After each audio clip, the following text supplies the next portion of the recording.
12 with your wife and mom? Okay. Is this you three in America? Or? My sister, here only. Yeah, you still got a lot of families back home? But this community looks like my family. Yeah, I get that. Yeah. You know, it's hard. Hard to leave your country sometimes or your family behind. But that's why we also live in a new family, the family of God. And sometimes again, you want to prioritize your blood family, but at the same time you want to focus also on your heavenly family as well. I think you already know that. So how did you come to know the Lord? Like you come to know the Lord over and how did you came to Jesus? Like over your home or in America? From your home? Christian, but I've been waiting years at the Malaysia. UNHCR, the refugee centers, I've lived there for many years. Wow. At that time, I have a refugee document. That's really difficult life. Yeah.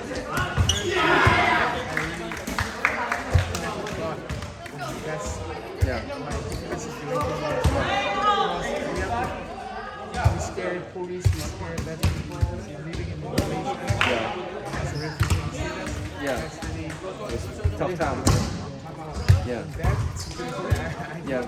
the most I have relationship with. The Lord grew your faith with it, huh? He helps you. I sense your spirit, man. I sense your spirit that the Lord has taught you a lot. Experience with him. And that's what the Lord does. I mean, James said that the trying of faith worketh patience, and that patience may be perfect. And the purpose of suffering, like, as you know already, is to help you be more like Christ and to teach you to be humble, teach you to be patient. And as you let him grow you, it comes out. You become better instead of bitter. Some people I know, when they suffer, they become bitter. They get mad at God, and they get angry, and they get really become like an atheist in a sense, right? Give up to God. Yeah. Why you have some I believe you. Yeah. Why I'm still not. Yeah. Why am I suffering? Right? Yeah. Yeah. Why you can Yeah. I'm unbelievable. Yeah. Yeah. Why is the wicked prospering and the righteous? Yeah. Yeah. I was trying to remind people, Jesus, his life was not a life of full blessing, it was suffering. From betrayal to hurt, to pain, to his family, his people, his kin, to facing your sin upon himself. Man, that's your Savior, right? Man, we are supposed to be like Jesus. And he says himself, those who shall live godly shall suffer persecution. So sometimes I think Christians forget that. They think, oh, once I get saved, everything is okay, nothing's going to go wrong. But then they forget the other aspect where it says, you're going to suffer. Especially if you want to live godly. If you want to follow Christ, you got to have faith. That is, your family's going to reject you, people will reject you, and you're going to face a lot of spiritual warfare, and there's a lot of resistance. But there's a reason for it, right? The reason, like you said, in Malaysia, it grew your faith. It grew your dependence in Jesus. It grew your, hey, Lord, I know I need you because I can't do this without you. Exactly. And because of that, you come out from that much better man, more humble, more in tune with Jesus, and wanting to do what is right. And I think, again, sometimes we miss that. Another unbreaking from my wife. My wife is 4 or 5 weeks pregnant. That's failed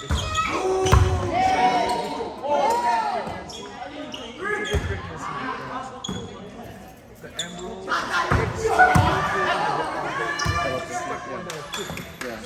stuck in the tube, not going to the Viewers, so we have to cut off.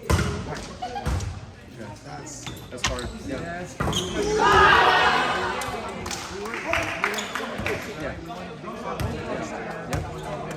understand.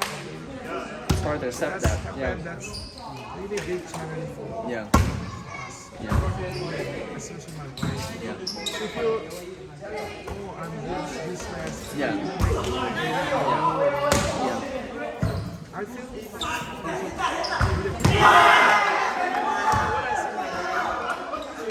more pain than me. Of course. I feel like I pretend Yeah. I'm okay and Yeah. I talk to you, it's okay. Yeah. I have to say my if I feel sad, double sad for me, so Yeah. yeah. And this really changed for us. Yeah. All the time I cannot, which I not do that. For the Lord. Yeah. That's my reason to I give up something Yeah. You know, I just we pray and I know friends. Disease has really affected her health. Ever since she was young, she had this disease, and she's still recovering from it. And we've been waiting on the Lord for having a baby. We can't right now because the miscarriage rate is too high. I have friends who tried to have babies for years and they can't. And it's a hard thing because especially you know it's something that all normal parents desire, right? Have a legacy, have kids, children. But the hard part is bringing you to the Lord. Sometimes we hold on too tightly of things that doesn't really belong to us, right? Things, wherever it is. And one of mine was having a baby for years. I'm in my 30s. I want a baby. I said, Lord, please give me a baby. And I cling on to it so tightly. And the Lord said, you gotta let go. There are things that it's not yours. You know, we forget that blessing. God gave it to us because He's good, because He's God. He doesn't owe us blessing. Having a child is a blessing, and we are supposed to steward those blessings, even if He doesn't give it to us. We are still going to learn to, okay, if you don't want me to have it, I will understand.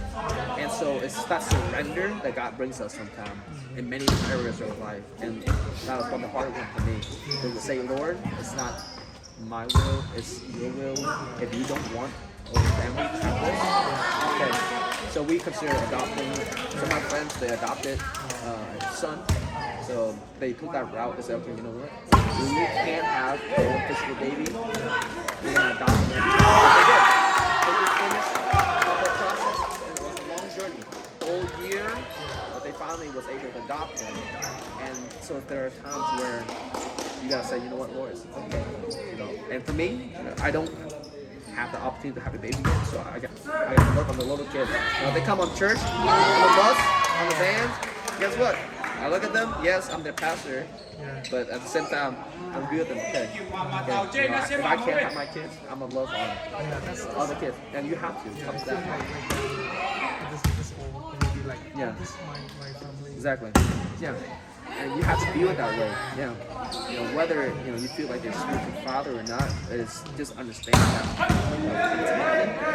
and really surrender. It's hard.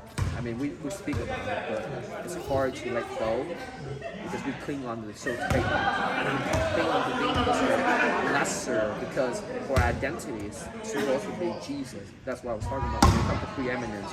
The greatest desire of our heart, the one that satisfies us, most need to be Jesus. Some of us, we find satisfaction in having a child, which is normal. We want to have a baby, or satisfaction in this and that. But the greatest satisfaction that you must find yourself really focusing on is Jesus. Because sometimes we forget that and we replace Jesus with your worth of having a child. You forget that's not who you are. That's not your identity. Your identity is a child of God. You belong to Him. The love of your soul, the one that satisfies your being is Him. So when we find ourselves drifting away from that into things, into even something good like having a child. I mean, it's a good thing to have a child. But when we let that dominate, or desire, or love, or passion, that's when it becomes shifted. That's when, hey, we have found ourselves placing other things in our life as preeminence over Jesus. I've been there, man. It's not easy. Because again, there's certain desires that's healthy. It's good. But when those desires take the place of Jesus, it isn't good no more. It has become something that is poisoning your soul. to the level. When you've been sick for 12 years now, and you doesn't have the strength or the function, it's a normal desire. And sometimes when you make that your all in all, and you forget, hey, even with suffering, even with pain, it's my relation with Jesus. I can find satisfaction, I can find grace, then it becomes an idol. It's been a journey for me and my wife as well. Lord, to use the Lord. Say, Lord, we believe you can heal her, but even you don't. Even you don't heal her. We give us to you. We're not going to cling on to it. Because it causes discontentment. It poisons you. It really does. It poisons you. It rob you of your joy. It rob you of just, again, that love and that enjoyment with the Lord. So the root of it all, how I treat people, how I talk, my mindset, it gets poisoned by that. So that's why I got to be very careful with certain things in my life, why I hold on so tight. Because the fruit problems a lot of people, like their anger, their bitterness, whatever it is, it comes deeper than that. And it's something very good. If you say, Lord, you're not good, you don't know what you're doing. I don't trust in your plan. I don't trust in your intellectual knowledge. And it shows itself in all the different things. And that's what I found for myself is, at the end of the day, it was me saying, God, yes, I know you're God, but I don't think you really know what you're doing. God, I think you're really good. That's why you allow this, that's why this, and this, and this, and this. So at the end of the day, all of the things that we're all doing, all of the frustration, all of the disappointment, it was deep down, it was saying, hey, yes, I trust you. If you want to summarize, it's almost like unbelief. It really is, it's unbelief. It's not like, oh, I don't believe Jesus saved, but unbelief in what he's doing. Unbelief in his goodness, his character. That he's truly claimed to be. And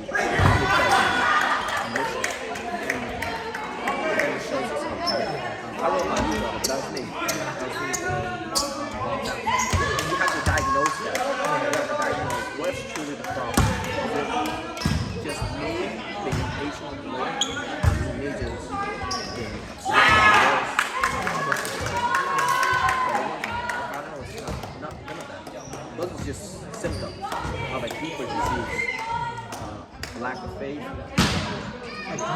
Yeah, lack of faith, lack unbelief in the Lord. And when I saw that, I thought, because you have to address that disease. Because if you don't, it will just show itself again in another symptom of your spiritual walk. I don't know about your wife, but again, it's hard for her.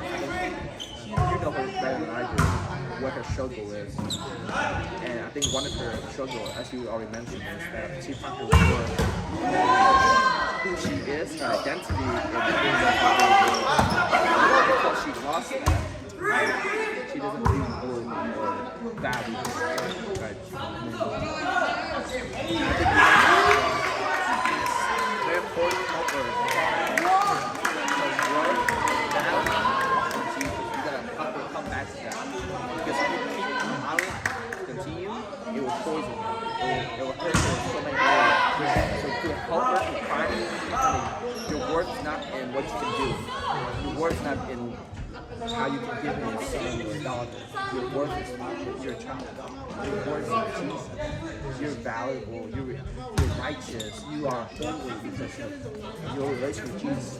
And help her understand that. Because if not, that insecurity in her, that identity that she thinks that, oh, this is my work, it will poison her. It will really hurt you a lot. You are not only responsible for yourself, but for your spouse. That means you need to identify if this truly is what she's struggling with, and help her lead her away from that lie and to the truth of who she really is in Jesus.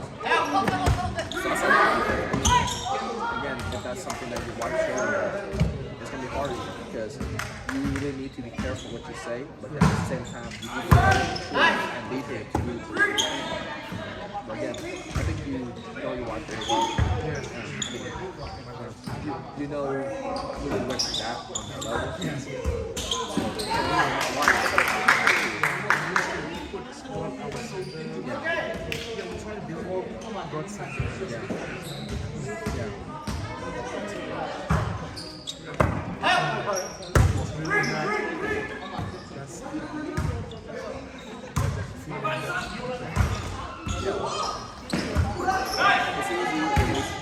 There's the difference between intellectual knowledge of the Bible and truth, but then when you actually experience it and truly see the scriptures on the level, because there are many things I read in the Bible, I've read many, many times. I think I know it. I know it. But then when the Lord shows you through the suffering and the trials, you know it on such a deeper level. When you read it, you're like, oh Lord, now I know what you mean by this. I knew. I don't. And that's, again, the Lord is just trying to help you. You know, that's the thing about the Lord. He just wants you to know Him even deeper level than before. And for that to happen sometimes, you watch how people be successful. You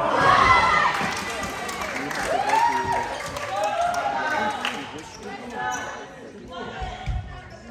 you want to see her happy. You want to see her know that she's loved just by what she does. And you see how it affects her. And you as a man, you can protect her and help her. For us, it hurts. For us, especially you love your spouse. It hurts so deeply that I wish I could just help her. And that's when you realize, again, it's not you. For us, sometimes we think we can fix everything. It's not.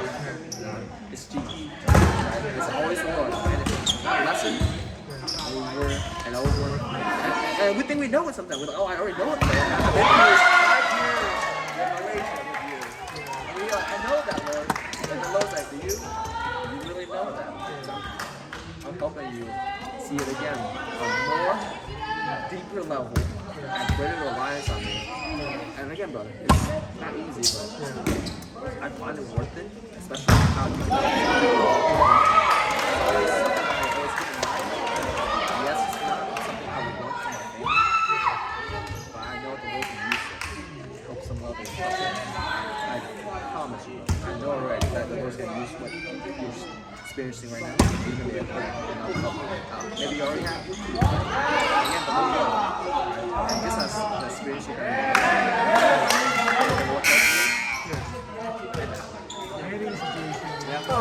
You did good. Yeah. And you can look back at it and you're like, Lord, I've seen you. I've seen you. I've seen you. I know you.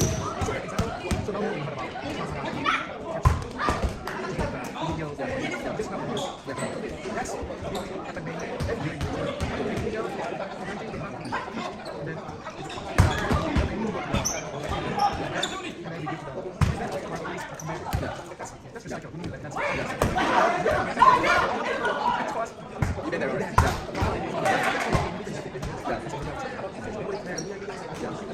Every single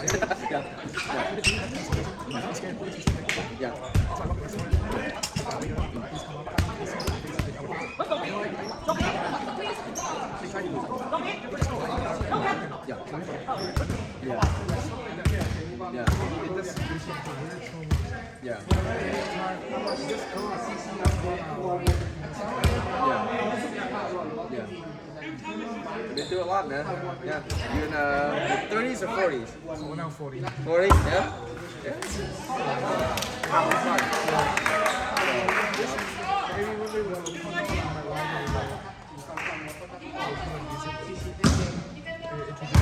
Yeah. I love to go. Yeah. I love to get to know your wife better too. Again, just help her. I don't know if she's still struggling with it, but if she is, it's heavy on you to help her understand the truth in a way where she can understand it. Right? You might get it, but she might not understand it when you communicate to her. So you know her how you need to communicate with her. So Yes. I'm thankful she's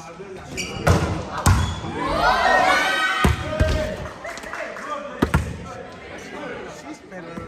She's better now. than God. She is.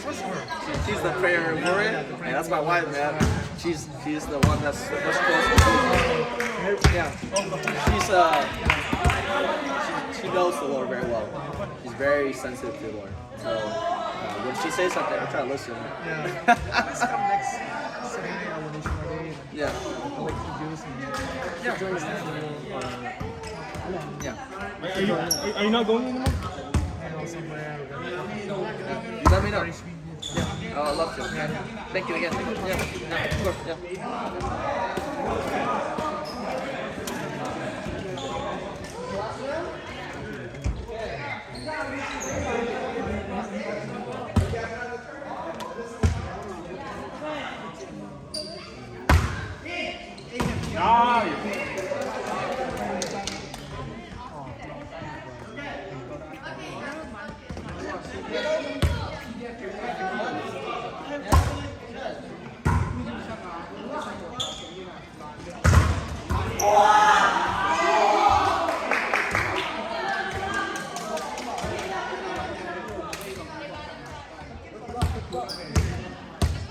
Yung pwedeng kayo mo.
Camera out. Yes.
This year?